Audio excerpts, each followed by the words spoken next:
Buenas tardes. Pues mira, hoy os saludo con el equipo al completo. Bueno, falta mi mujer que está por ahí.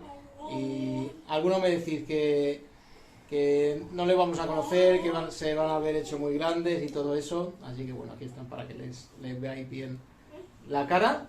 Así que ya los dejo libres otra vez. Venga, fuera, chicos. Muy bien, vamos entonces al estudio. Y quería comenzar con una oración, por supuesto, encomendando este tiempo al Señor, que su palabra nos instruya, su palabra nos ilumine y nos haga entender. Oremos. Dios nuestro Padre, eres glorioso, eres bueno, lleno de amor en todo lo que haces. Y sabemos, Señor, que estás en control de los tiempos que estamos viviendo, que son raros, que hay tanta incertidumbre. Señor, tú estás en absoluto control. Y, Señor, en esta semana llamada Semana Santa, en honor a tu Hijo, queremos, Señor, enfocarnos en Él, enfocarnos en su obra, enfocarnos en quién es Él para nosotros, qué significa su vida, qué significa su muerte. Y, Señor, hazlo en este momento que abrimos tu palabra para aprender de las maravillas que tú quieres enseñarnos. Gracias porque eres precioso y te amamos en el nombre de Cristo. Amén. Muy bien, pues voy a hablar de Juan en el capítulo 12, porque yo creo que todos en esta semana enfocamos más en la vida de Cristo, en qué pasó en los últimos días de Cristo, y yo estaba leyendo este capítulo 12 de Juan, que es el que vamos a mirar, que por cierto podemos ir ya hasta ahí, hasta el capítulo 12 de Juan, y me llamaba la atención que es un pasaje curioso, ¿no? Y estaba dándole muchas vueltas a qué significaba, qué quería decir Cristo con todo esto. Y quiero explicarlo, a ver si me explico bien. Pero para poder explicarlo necesito hablaros primero un poquito del hebreo. En todas las lenguas antiguas, no solamente en el hebreo, en todas las lenguas antiguas se usaban conceptos desconocidos, conceptos que no se entendían muy bien. Esos conceptos se expresaban por medio de conceptos muy conocidos. Por ejemplo, Cristo lo hizo cuando él dice, cuando él quería hablar de su cuidado hacia nosotros, usa la imagen de un pastor. En vez de hablándonos del cuidado divino de los hombres o de su cuidado de él sobre nosotros, usa una imagen que entendían muy bien. En el hebreo, esto ocurre en todos los idiomas, ¿no? Luego más adelante el idioma, conforme va cambiando, va pasando el tiempo, se van añadiendo mucho vocabulario y los idiomas cambian. Por eso es que quizás no te entendería muy bien que una persona que hablara castellano de hace 500 años. Entonces, bueno, así son los idiomas. Y en el hebreo, o los hebreos, cuando querían hablar de la gloria de Dios, claro, eso es un concepto muy complicado, incluso para nosotros es un concepto muy complicado. ¿Cómo es la gloria de Dios? Describe la gloria de Dios. Yo estoy seguro que nosotros vamos a pensar rápidamente en algo muy luminoso, en algo resplandeciente. Y esto nos viene de los judíos, precisamente, no es que nos lo hayamos inventado nosotros, esto nos viene de los judíos. Y es que para los judíos, cuando ellos pensaban en la gloria de Dios, pensaban siempre en algo resplandeciente, en algo muy, muy luminoso. En Éxodo 34:30, por ejemplo, cuando Moisés subía a la presencia de Dios y él bajaba, le resplandecía el rostro, porque había estado en la presencia de Dios. Por tanto, este sinónimo de conceptos entre algo resplandeciente y la gloria es algo más que simplemente dos ideas unidas. Es que las dos cosas son la gloria luminosa, y la luz de Dios es la propia gloria de Dios. Y esto puede ser conceptos un poco raros, pero lo quiero simplificar lo más posible. La gloria de Dios, por tanto, siempre es luminosa. y Moisés tenía que taparse porque él resplandecía, su cara resplandecía delante de los demás. Para que entendamos esta relación entre la gloria y la luz, también podemos pensar en Apocalipsis 21. Fijaos en Apocalipsis 21, 23. Dice, esto es en el futuro, ¿de acuerdo? La ciudad no tiene necesidad de sol ni de luna que brille en ella, porque la gloria de Dios la ilumina y el Cordero es su lumbrera. La gloria de Dios ilumina la ciudad y el Cordero ilumina también la ciudad. Por tanto, Dios, que es gloria, ilumina. Por eso los hebreos tenían unidos estos dos conceptos. Cuando ellos se referían a la gloria de Dios que habitaba en el lugar santísimo entre las alas de los querubines, ellos decían que dentro había una luz y que esa luz la llamaban la Shekinah. Esto decían los judíos. Y era esa luz que estaba ahí. Entonces, cuando los judíos hablan de la Shekinah se están refiriendo a la presencia, a la gloria de Dios. Muy bien, ellos tienen un segundo concepto, y es que la palabra gloria en el hebreo es la palabra kabod, ¿de acuerdo?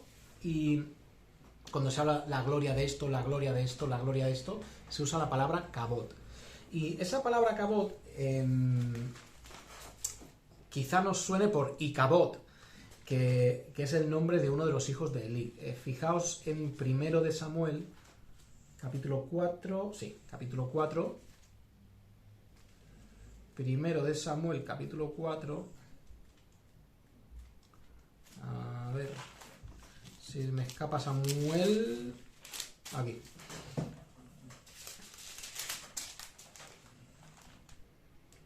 He dicho hijo, no, sería nieto de Elí. Fijaos, bueno, la nuera de Elí está encinta y van a la batalla los israelitas con los filisteos y los filisteos capturan el arca. Dice, y al tiempo que moría, desde 19, y su nuera, la mujer de Finés, que estaba encinta, cercana al alumbramiento, oyendo el rumor que el arca de Dios había sido tomada, y muertos su suegro y su marido, se inclinó y dio, su suegro es Elí, que acaba de caerse para atrás y se ha desnucado y se ha muerto. Esto está en los versículos anteriores. Le sobrevinieron de repente los dolores de parto, y al tiempo que moría le decían las que estaban junto a ella: no tengas temor, porque has dado a luz un hijo. Mas ella no respondió ni se dio por entendida, y llamó al nombre Icabod. Acordaos, Cabod es gloria. Icabod, que dice: traspasada es la gloria de Israel, por haber sido tomada el arca de Dios y por la muerte de su suegro y de su marido. Dijo pues: traspasada es la gloria de Israel, porque ha sido tomada el arca de Dios. Ahora, ¿qué es literalmente la palabra Icabod, que se traduce como gloria? Literalmente es la palabra pesado. Ahora, fijaos, si antes decía que luminoso significa glorioso y significa valioso, que es la gloria de Dios, que hay más valioso que la gloria de Dios, ¿no? Pues la identificamos con algo que sea muy esplendoroso. ¿Por qué? Bueno, si tú tienes dos trozos de oro, uno muy limpio, muy pulido, muy brillante, y tienes otro, que es oro igual, pero está negro, está sucio, tiene barro, ¿cuál parece más valioso? Pues el que está limpio, ¿no? Porque es más luminoso. Por tanto, lo que es valioso, muy valioso, como Dios, como la gloria de Dios, es algo muy luminoso. Y también es algo muy pesado. Esos son los dos conceptos de gloria. Esplendoroso, resplandeciente o luminoso, y algo que es pesado. ¿Por qué pesado? Cuando en aquellos tiempos, ahora igual no tanto, ¿no? Pero en aquellos tiempos lo que era pesado era bueno. Tú tenías una espada de algún metal que no pesaba mucho, esto no es bueno, pero tienes una espada de buen hierro, esto es bueno. Un vestido de buena tela que resistiera el paso del tiempo, tenía que ser una tela gruesa, una tela que pesara, por tanto era bueno. Entonces lo pesado era bueno. Y esos son los dos conceptos que van asociados a gloria. Cuando habla aquí de Icabod y dice, traspasada es la gloria de Dios, no está diciendo que la gloria de Dios haya dejado de ser valiosa, o que la gloria de Dios haya dejado de ser luminosa. Lo que está diciendo es, hemos perdido, hablando del pueblo de Israel, hemos perdido lo valioso, hemos perdido lo pesado, lo que era bueno, hemos perdido lo luminoso. Esa es la idea que tiene la palabra Icabod, no que la gloria de Dios perdiera fuerza o que Dios fuera menos esplendoroso o menos glorioso. Está diciendo lo realmente valioso del pueblo, que era la gloria de Dios, la hemos perdido. Y fijaos que dice también que llamó Icabod por el arca y por su suegro, que era el sumo sacerdote. Si en el pueblo, fuera de la presencia de Dios, ¿quién era el más importante? El sacerdote, el sumo sacerdote. Por lo tanto, el nombre Icabod es, de nosotros se ha ido lo valioso, se ha ido lo que de verdad importaba. Llegamos al Nuevo Testamento y se pierde un poco se pierde un poco el juego de palabras, porque la palabra llega a ser doxa, y doxa también tiene que ver con luz. Cuando hablamos de doxología, por ejemplo, son palabras de alabanza, palabras que glorifican. Esto tenemos en las cartas de Pablo, en alguna otra más, tenemos una porción de 2 o 3 versículos que es sencillamente una alabanza a Dios. No comunica necesariamente enseñanza nueva ni doctrina, sino que es una alabanza a Dios. Eso es una doxología. Entonces, la palabra doxa, que es gloria, también tiene esa idea de esplendoroso. Ahora, cuando nosotros leemos Juan capítulo 12, recordad que Cristo habló, no sé si lo he dicho ya, pero Cristo habló en arameo. Pero sus discípulos escribieron en griego. Y luego nosotros pues tenemos una traducción al castellano. Pero en hebreo, el juego de palabras que va a hacer Cristo en Juan 12 es muy claro, es muy muy claro. En griego creo que se pierde el juego de palabras un poco y en el castellano se pierde totalmente el juego de palabras.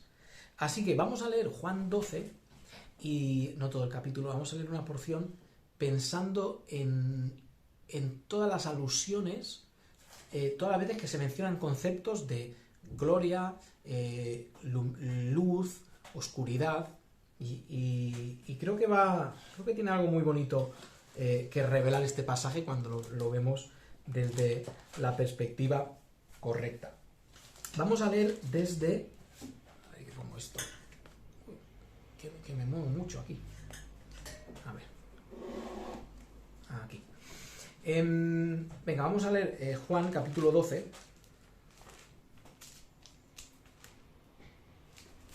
Ahora está este evangelio, Juan 12.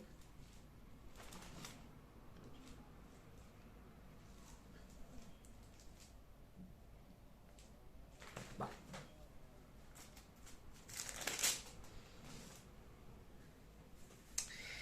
A ver, vamos a leer desde el versículo 20, Juan 12, 12, entrada triunfal de Cristo en Jerusalén. En el 20 van unos griegos diciendo, bueno, desde el 21 dice, desde el 20, había ciertos griegos entre los que habían subido a adorar a la fiesta.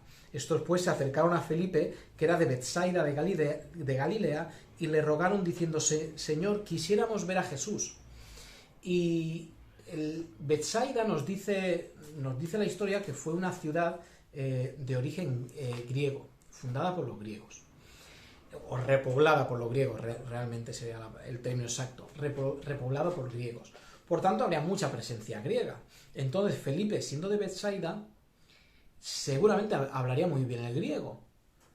No sabemos si estos griegos hablarían arameo, quizá más complicado, pero van a Felipe, quizá conocían a Felipe del pueblo, de verlo en alguna ocasión, o quizá eran amigos, no sé. La cuestión es que Felipe, vienen estos griegos, Felipe coge a Andrés y le dice, Andrés, vamos a decirle al maestro que hay unos griegos buscándole. Y Cristo, dicen literalmente, quisiéramos ver a Jesús. Y Felipe fue y se lo dijo a Andrés, y Jesús le respondió, ha llegado la hora para que el Hijo del Hombre sea glorificado. De cierto os digo que si el grano de trigo no cae en la tierra y muere, queda solo, pero si muere, lleva mucho fruto. El que ama su vida, la perderá, y el que aborrece su vida en este mundo, para vida eterna la guardará. Y si alguno me sirve, sígame, y donde yo estuviere, allí también estará mi servidor. Si alguno me sirviere, mi Padre le honrará. Ahora, parece que no hace caso a los griegos. Mira, da igual lo que digan los griegos que quieran verme, porque ha llegado el momento de que el Hijo del Hombre sea glorificado. Ha llegado mi momento. Fijaos cómo sigue diciendo. Ahora está turbada mi alma. Esto es versículo 27. ¿Y qué diré? Padre, sálvame de esta hora. Mas para esto yo he llegado a esta hora. Padre, glorifica tu nombre. ¿Qué es esto? Glorifica tu nombre. ¿Qué pasa? ¿Que la gloria de Dios no es llena y hay que glorificarla más? Acordad del concepto luz. Glorificar es dar importancia. Glorificar es hacer algo más brillante, más llamativo a los ojos de todos. Y Cristo dice, glorifica tu nombre, haz que tu nombre sea más grande, haz que tu nombre delante de los hombres sea más luminoso, más esplendoroso. Entonces vino una voz del cielo, lo he glorificado y lo glorificaré otra vez. Y Dios está haciendo en toda la obra de Cristo. Cuando Cristo clama a Él y dice, Señor, haz, Señor, haz, Señor, haz, todo esto va dando gloria delante de los ojos a Dios, pero también al propio Cristo. ¿No? Claro, Cristo, lo que pasa es que los hombres no lo aprecian, pero el nombre de Cristo, cuando Él hacía un milagro, es glorificado. Cuando Él da la vida a Lázaro, es glorificado, pero también el Padre. Y Dios estaba haciendo a través de todo este plan salvífico, consiguiendo lo que ha conseguido. Y es que hoy, tú y yo, veamos su obra, la obra de Dios en la cruz, y digamos, wow, es increíble Dios. Dios es increíble lo que hizo. Y la multitud que estaba allí y había oído la voz, decía que había sido un trueno, y otros decían, un ángel ha hablado. Respondió Jesús y dijo, no ha venido esta voz por causa mía, sino por causa de vosotros. Ahora es el juicio de este mundo, ahora el príncipe de este mundo será echado fuera. Y yo, si fuere levantado de la tierra, a todos atraeré a mí mismo. Y decía esto dando a entender de qué muerte iba a morir. Le respondió la gente, nosotros hemos oído de la ley que el Cristo permanece para siempre. ¿Cómo pues dices tú que es necesario que el Hijo del Hombre sea levantado? ¿Quién es este Hijo del Hombre? Y el Cristo les dice, y parece que ellos entienden muy bien lo que dice, que iba a ser crucificado.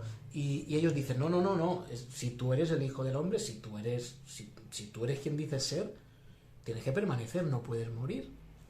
Y Cristo les dice, versículo 35, aún por un poco está la luz entre vosotros. Andad entre tanto que tenéis luz, para que no os sorprendan las tinieblas, porque el que anda en tinieblas no sabe a dónde va. Y entre tanto que tenéis la luz, creed en la luz, para que seáis hijos de la luz. Vale, ¿quién era la luz? Cristo, esto lo sabemos por Juan 8, cuando Cristo dice, yo soy la luz del mundo. Cristo dice, Cristo no les responde, no les dice, el Hijo del Hombre soy yo y el que va a morir soy yo. Él deja esa pregunta para decirles, mirad, queda ya muy poco. Queda muy poco para que la luz entre vosotros esté entre vosotros. Seguid la luz, escuchad a la luz y os irá bien. ¿Qué pasa al final del versículo 36? Porque como veis, el versículo 36, si está como en vuestra Biblia, está cortado. Estas cosas habló Jesús y se fue y se ocultó. La palabra es se escondió, se cubrió, es literalmente la palabra, se cubrió, Cristo se cubrió, Cristo se escondió. Ahora, ¿por qué se esconde Cristo?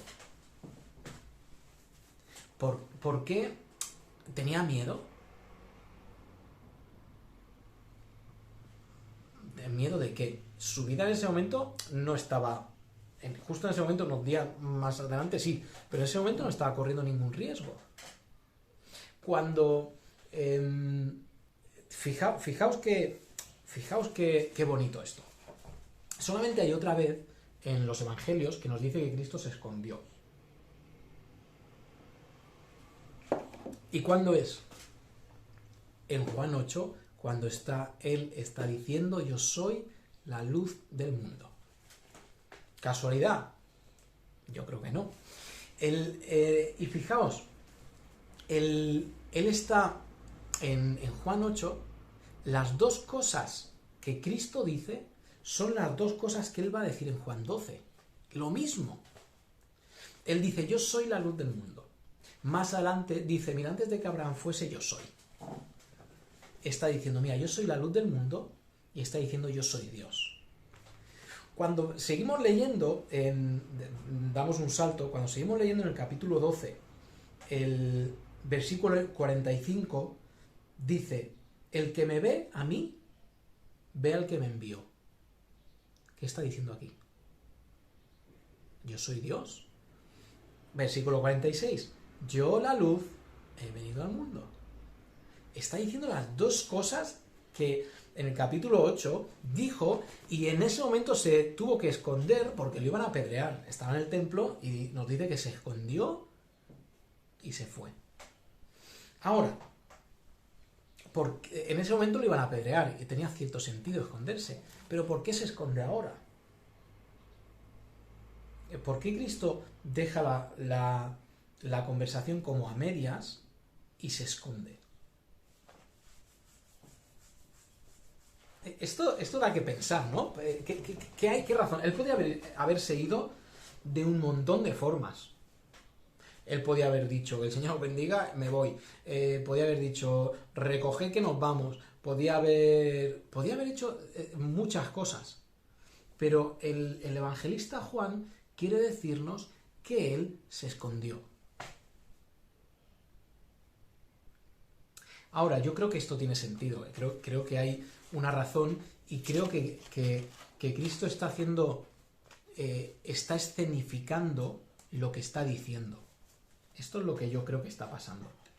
Él está escenificando que se oculta, que la luz se oculta. Él es la luz y él ilumina, pero él se va. Y él se oculta por eso. Fijaos, por eso tiene sentido lo que viene a continuación. Lo que viene a continuación de versículos 37 al 43 es Juan dejando de escribir lo que Cristo decía para meterle una nota suya. Él, de su puño, deja de narrar lo que está ocurriendo para hacer, si lo quiere decir así, un paréntesis, para aclarar algo. ¿Qué es lo que aclara? Fijaos, versículo 37. Pero a pesar... Versículo 37. Pero a pesar de que había hecho tantas señales delante de ellos, no creían en él. Este es Juan hablando, está escribiendo este paréntesis. Para que se cumpliese la palabra del profeta Isaías, que dijo: Señor, ¿quién ha creído a nuestro anuncio? ¿Y a quién se ha revelado el brazo del Señor? Por esto no podían creer, porque también dijo Isaías: cegó los ojos de ellos y endureció su corazón, para que no vean con los ojos y entiendan con el corazón y se conviertan y yo los sane. Isaías dijo esto cuando vio su gloria y habló acerca de él. Con todo eso, aun de los gobernantes, muchos creyeron en él, pero a causa de los fariseos no lo confesaban, para no ser expulsados de la sinagoga, porque amaban más la gloria de los hombres que la gloria de Dios. ¿Os estáis quedando con todas estas palabras gloria? Porque tienen su sentido. La idea de luz y oscuridad de la cual Cristo está hablando, y termina hablando en el versículo 36, entre tanto que tenéis luz, creed en la luz, para que seáis hijos de luz. y se esconde y se cubre. Fijaos que aquí sigue diciendo en el versículo 37, a pesar de que la luz, que es Cristo, había hecho milagros increíbles, había iluminado a todo el mundo con sus enseñanzas. A pesar de eso, ellos no creían. A pesar de que había pasado esto, ellos no creían. ¿Por qué? Había ocurrido un endurecimiento u oscurecimiento, que sería una palabra más adecuada. Yo lo llamo así bilateral. No porque sencillamente Dios quisiera cegarlos o endurecerlos, porque ellos han decidido ser ciegos. Ellos han rechazado voluntariamente. Con toda la evidencia que había, ellos han decidido no ver la luz, no reconocer a Cristo. Por tanto, Dios les ha cegado. Y la segunda parte, cegó los ojos de ellos y endureció su corazón para que no vean con los ojos y entiendan con el corazón y se conviertan y yo los sane. Versículo 42. Con todo eso, y esto es sin embargo, más o menos así en griego es la palabra sin embargo, pero aquí está muy bien expresado, porque dice, aunque ellos habían decidido no creer, habían autooscurecido su corazón, y Dios les oscurece el corazón, aunque sean estas dos situaciones, la luz de Cristo era tanta, la enseñanza de Cristo era tan maravillosa, tan gloriosa, tan brillante, lo voy a expresar así, que a esos oscurecidos, algunos llegaron a entender que Cristo era la luz. ¿Qué pasaba? Que no llegaron a confesarlo. ¿Por qué no llegaron a confesarlo? Porque amaban más la gloria del hombre que la gloria de Dios. Amaban más la iluminación del hombre, lo que el hombre decía que era bueno, que la iluminación de Dios. A través de Cristo, por supuesto. Dios les había cegado. No, estos realmente eran más necios que los otros. Los primeros que habían decidido no creer ni entendían, ni habían sido capaces de reconocer que Cristo era lo que decía. Pero este grupo son los necios, porque este grupo reconoce que Cristo es lo que dice, que Cristo es la verdad, y lo desecha.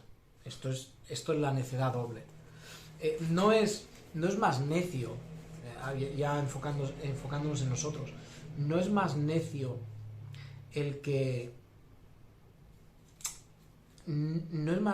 menos sabe de Dios. Es más necio el que sabiendo de Dios rechaza a Dios. Ese es realmente el necio.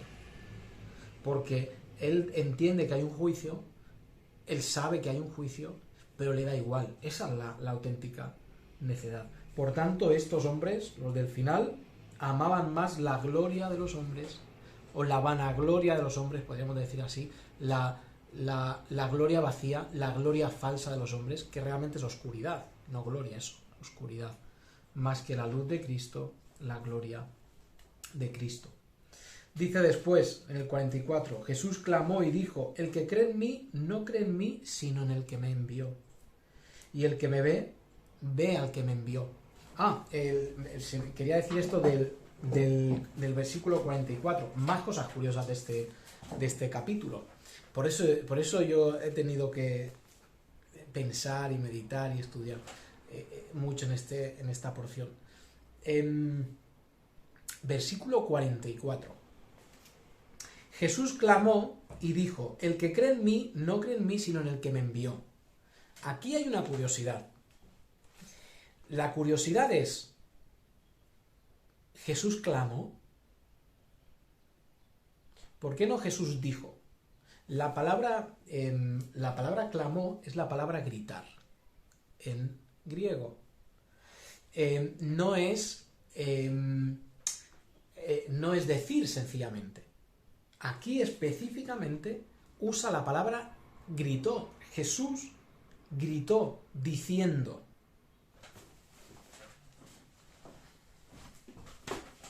¿Por qué grita Jesús? ¿No?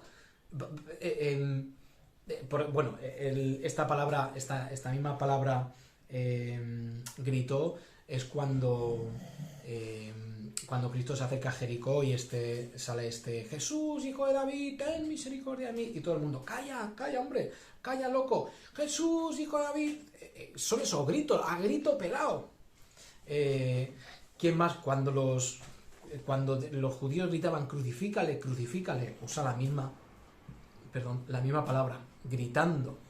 Es esta palabra, clamo.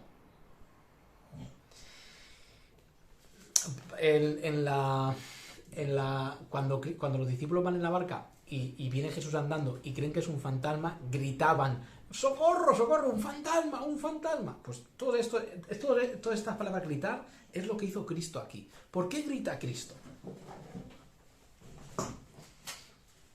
Mira, a mí solo se me ocurre una cosa. A mí solo se me ocurre que Cristo se ha ocultado de ellos, de los que le acaban de preguntar en el versículo del 30 en adelante, a estos que le han estado preguntando y de los cuales se ha ocultado, no se me ocurre otra cosa que él, no sé si apareciendo otra vez en escena o una vez que se ha ocultado, él clama para que le escuchen aquellos de los cuales se ha ocultado. No se me ocurre otra explicación por la cual nos diga aquí el texto que Cristo gritó. No había gritado antes. Estaban teniendo una conversación normal, hablando una conversación normal. No sé por qué gritaría si no fuera por esto. Porque les da un último discurso que parece, por cierto, parece que es el discurso que concluye todos los diálogos con los judíos. Y ese último discurso es gritando en voz fuerte, audible, quizá desde donde se había ocultado, pero para que le escucharan. Él dice este último discurso a gritos. Yo no voy a pensar, no pienso en un loco desquiciado gritando, sino en alguien clamando a gran voz para que desde lejos se le escuchara bien. El que cree en mí, no cree en mí, sino en el que me envió. El que me ve, ve al que me envió. Esto es una declaración, tácita, absoluta, de que Él es Dios. Yo, la luz, he venido al mundo, para que todo aquel que cree en mí no permanezca en tinieblas. Al que oye mis palabras y no las guarda, yo no le juzgo, porque no he venido a juzgar al mundo, sino a salvar al mundo. El que me rechaza y no recibe mis palabras, tiene quien le juzgue. La palabra que he hablado, ella le juzgará en el día postrero. Porque yo no he hablado por mi propia cuenta. El Padre que me envió, Él me dio mandamiento de lo que he de decir y de lo que he de hablar. Y sé que su mandamiento es vida eterna. Así pues, lo que yo hablo, lo hablo como el Padre me lo ha dicho. Y esto es, para Juan, el último de los discursos con los judíos. Y declarando cosas muy categóricamente y muy claras. Ya no hablando por parábolas, para que el que escuchaba no entendiera muy bien, sino muy claramente. Y las dos ideas que da en ese discurso final, este discurso clamado en voz, las dos ideas finales que da son muy sencillas. La primera es, yo soy la luz, clarísimo lo dejó en Juan 8, y aquí lo vuelve a decir. El que escucha, el que quiere venir a la luz, no andará en tinieblas, sabrá cómo vivir. ¿Cómo puede alguien saber qué hace, saber qué está bien o saber qué es correcto en la oscuridad? No sé si te ha ocurrido llegas a un sitio con una llave y, oye, es de noche y no sé dónde está la luz. Y es algo tan sencillo como meter una llave en una cerradura y abrir. Pero sin luz, amigo, no vas a abrir la puerta. Y es algo muy sencillo. Espiritualmente, nadie puede vivir correctamente si no es a la luz de Cristo. Y ahora, esto no es esto no se está refiriendo solo a la salvación, porque la salvación es muy evidente que hay que creer en Cristo, pero tú no puedes vivir sabiamente, vivir en luz, si no estás buscando a Cristo para vivir cada día. No puedes, vas a vivir como un necio. Aunque digas que eres cristiano, aunque digas que eres salvo, si tú no estás buscando cada día la luz de Cristo, no sabes cómo vivir. Y te vas a dar un golpe, y te vas a dar otro, y te vas a dar otro, porque no estás buscando a Cristo para que te ayude a vivir. Y evidentemente esto no significa que Dios te revele el futuro, pero te da cosas importantísimas como en la luz puedes diferenciar el bien del mal, lo bueno de lo malo. Estando en Cristo, con la luz que Él te da, puedes reconocer si algo que haces te va a traer una recompensa o te va a traer un juicio.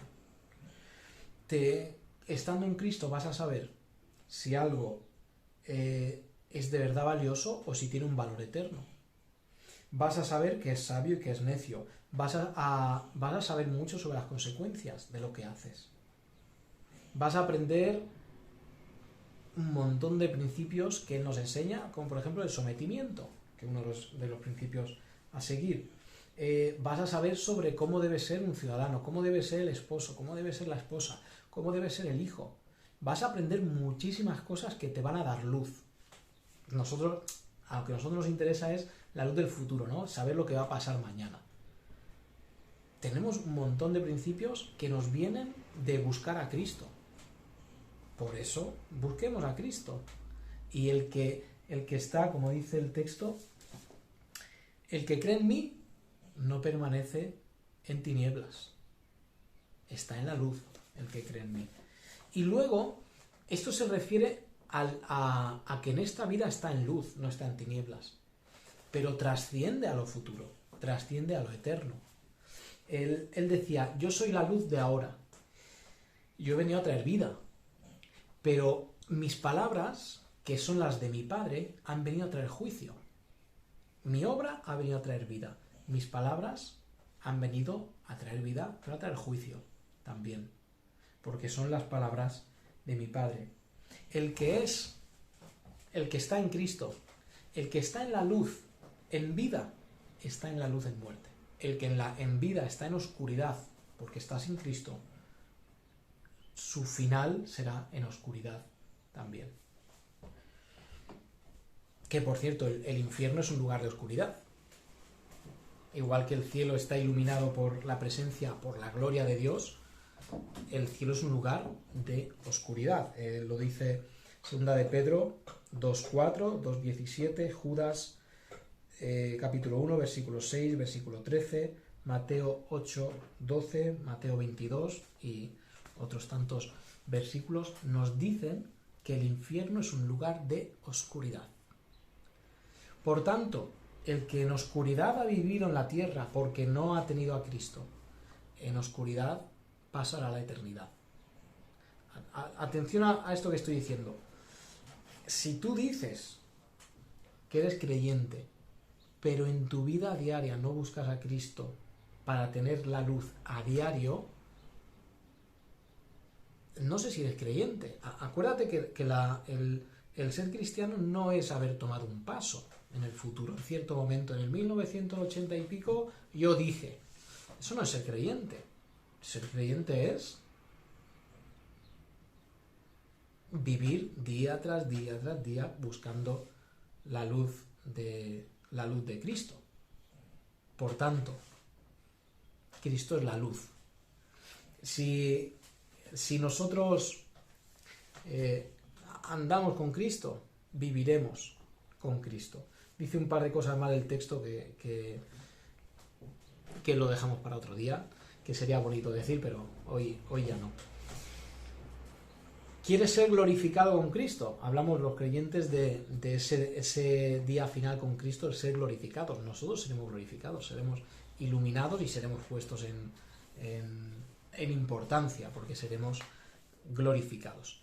Y esto es lo que deseo para cada uno de vosotros. No que lleguemos a la Semana Santa, cantemos 4 cánticos sobre la resurrección de Cristo, o voy a decirlo de otra forma, o que lleguemos el domingo, cada domingo de la semana, y cantemos de Cristo, pero nuestra semana sea una semana sin Cristo. Esto es lo que marca la vida eterna, vivirla cada día con Cristo, ser iluminados cada día con Cristo. Pues aquí lo dejo.